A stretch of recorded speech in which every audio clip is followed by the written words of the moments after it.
We all want the same thing, to live in a world full of peace, where we can go out and not have to worry about the dangers around you, where everyone and everything is treated equally. No more pollution, no bar wars.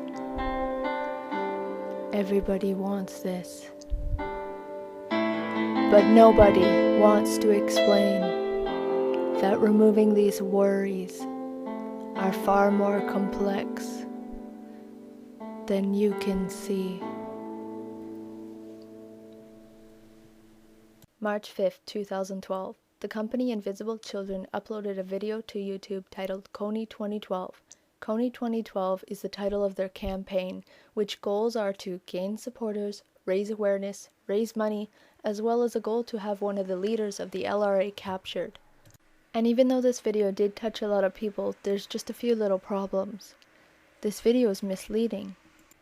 First, we will take a look at Invisible Children's financial records. According to the breakdown of expenses, which Invisible Children had only put on their website after receiving thousands of enraged criticism towards their campaign, it states that only 37.14% of your donation actually goes to the programs in Africa.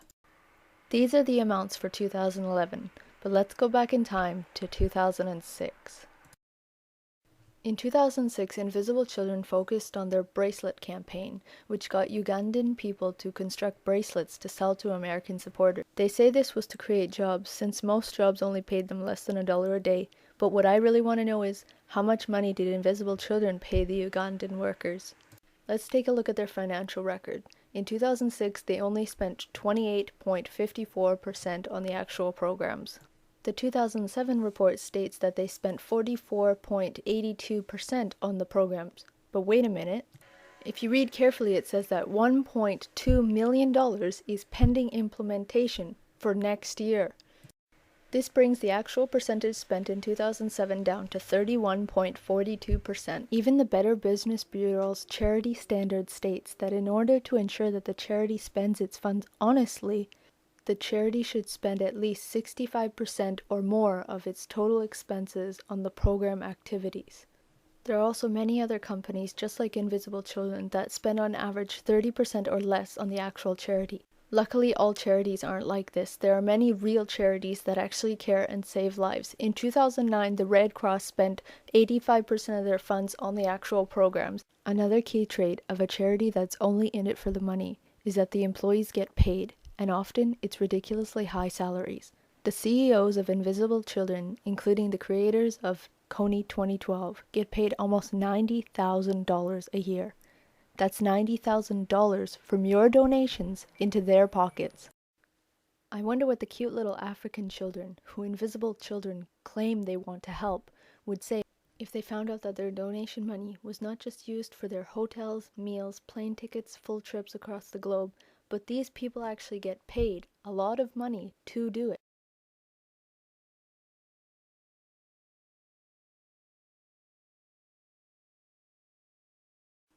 Other than paying their CEOs and employees extensively high wages, they also used several different tactics to suck you in, capturing your emotions throughout the whole video.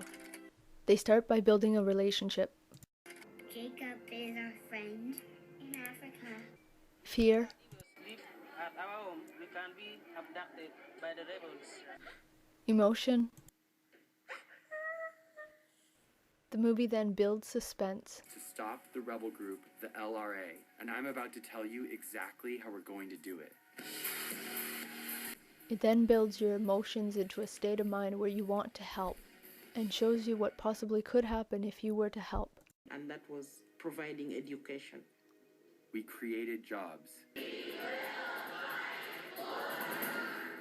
Showing you large groups of people helping and making a difference, making it feel that you can do the same. This is the dream, and the abducted children returned home. That's just what we intend to do.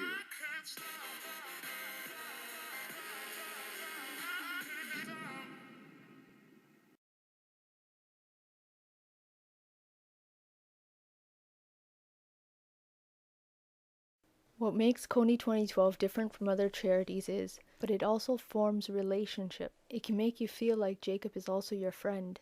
And by joining Invisible Children, you can help save his people. It also creates the sense of being on a team. They also use several other tactics that aren't usually seen in a charity video. All of these combined has fueled their success, with over 77 million views and rising, convincing over 1 million people into liking this and sharing it. Hundreds of thousands of people blindly all of a sudden becoming so involved about something they never even heard of and don't fully understand. Why? Because Invisible Children's video is extremely misleading. For one, Uganda is in East Africa, not Central Africa. For a charity company that deals with Africa, making this mistake, what does that say about the company? But make sure you know where Uganda is on a map before you start acting like you're its biggest supporter. These guys talked about Uganda being in Central Africa. When you see factual inaccuracies like that, Ishmael, what does it make you feel? How does it make you feel? Does it make you feel there are these white Westerners sort of getting on a bandwagon and actually they haven't got a clue what they're talking about? Another thing that's wrong with their campaign is they withhold a lot of information about the LRA and give you a lot of misleading information about the LRA. The LRA was formed in Uganda in 1987. They are known for raiding villages and abducting children to fight for them. They were at the height of their strength almost 10 years ago, but luckily they've been reduced to 300 to 500 of them. They also left Uganda 6 years ago. Now, Joseph Kony is not in Uganda. The situation in the video was 6 years ago. The situation has tremendously improved in northern Uganda. People sleep at home and people are back home. Children are going to school.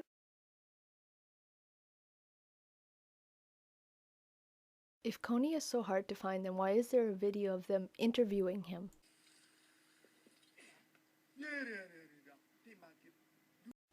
Let's go back to their breakdown of expenses and take a look at the media and film creation section. It states that they spent 7.82% on media and film creation, but take a look at their video interview. And that costs money to make powerful movies. We know that. And so we spend about a third of the fundraising dollars on the movie to make it amazing. And then we spend a third on the movement. The movement is actual volunteers around the world. Our vans that tour the movie to high schools and colleges, the t-shirt, the websites to make it powerful and aggressive. It's disgraceful to the people in Africa. Not only do you consider this something that is hip and cool, but something to gather fame off of, gathering fame off those who have suffered in the past. We also feel that it's very unprofessional to brainwash a child, bringing him into this situation. Joseph Kony, he has an army, okay? And what he does is he takes children from their parents and he gives them a gun to shoot, and he makes them shoot and kill other people. Another thing that people are finding very absurd is this picture. This picture shows members of Invisible Children holding guns standing beside the members of the SPLA, which are also a rebel group that also have child soldiers. I don't understand. You're there to make peace, yet you're taking pictures with the criminals themselves? And when asked about this atrocity, you'd said that the picture was a bad idea, that it was taken in the LRA camp in Congo in 2008, and that you were there to see Joseph Kony come sign a peace agreement. If you knew the LRA were in Congo in 2008 and no longer in Uganda, why did you make a video about the LRA being in Uganda? And if you were waiting for Kony's arrival there, why did you state in your video that it's so hard to find him? You also stated that you took this photo because you're friends and you've been doing this for 5 years and you wanted a funny photo to bring back to your friends and family as a joke. You're not a high school child, you're running a charity taking millions of people's money. This isn't cool, this isn't a joke, and if you finally realized the picture was a bad idea, why are you still using it as a banner on your critics page on your website? This isn't the only time you'll see one of their members holding a gun. Here's a picture from their 2006 annual report. I don't know of any other charity that gets so many complaints that they have to add a critics page to their website. Then they get one of their very own employees to make a fake YouTube account and a video against the critics. This video not only enrages people in the Western world, but people in Uganda as well. They're expecting to watch a film that documents their suffering as they perceive it. For many people here, the video is simply puzzling. It contains footage of an American man, his son, and it documents events that happened here in northern Uganda years ago. But as the film progresses, puzzlement turns into anger. We wanted to see how our local people were killed. Correct. So these are all white men. These are feelings different from northern Uganda. That is why sometimes Rocks are thrown, the screening comes to a halt, and the crowd scatters into the night. Kony 2012 may be the most watched video on YouTube this year, but it clearly doesn't resonate with many of the people it claims it's meant to help. Invisible Children's ultimate goal is also misleading. They try to make viewers believe that if you get rid of Kony, you save Africa and the children get to go home. They set the focus on Kony, but they forget to tell you that Kony is not the only leader of the LRA, that there are 2 other surviving members, but why did they only choose to talk about Kony? I'm tired of reading ignorant comments from people who don't even know who they're up against. Not only is Kony an easy name for the Western English-speaking world to pronounce, but it fits conveniently into their campaign. Why wouldn't they make signs that say "Stop the LRA"? If people were to see a poster against the LRA, they will Google it to find out what it is. Luckily, the Kony 2012 campaign video would not appear in the search results, so they would be able to further educate themselves on the issues that are going on. But Googling Kony 2012 brings them to Invisible Children's website and charity video.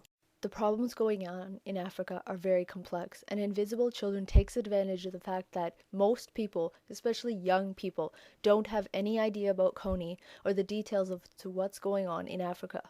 That's why they spend most of their time touring high schools and colleges across the world, and when they're not touring, they're spending their time making more videos to promote their company to young people. When thousands of people started spreading the word about the misleading information in the Kony 2012 video so that others could see, comments were disabled.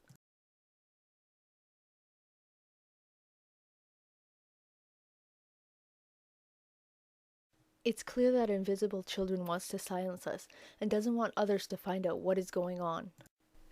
If Invisible Children didn't misconstrue and oversimplify the situation and many other things they have done negatively, they would have been awarded for their campaign success. But unfortunately, there's many things wrong with this company, and now you know. And Invisible Children are feeling the pressure. People are asking for their donations back. People are complaining. And all this has driven Jason Russell into a manic state of mind rampage, which he got arrested for. That the world deserves to know the truth. We want you to dislike the Kony 2012 video and share this video with everyone you know on Facebook or Twitter. Even though they disabled comments, you can still post a comment on their channel. You can also write a letter to your government suggesting a bill that stops companies from calling themselves a charity if they give less than 65% to the programs. If you want to get involved with any of the problems going on today in Africa, I suggest you do your research on the actual problems that are going on. Africa is a large continent with many different complex issues happening. Though you may not be able to see them all, one problem you should now be able to see. Stories in Africa are too often being exploited for money. And that's something I no longer want to see.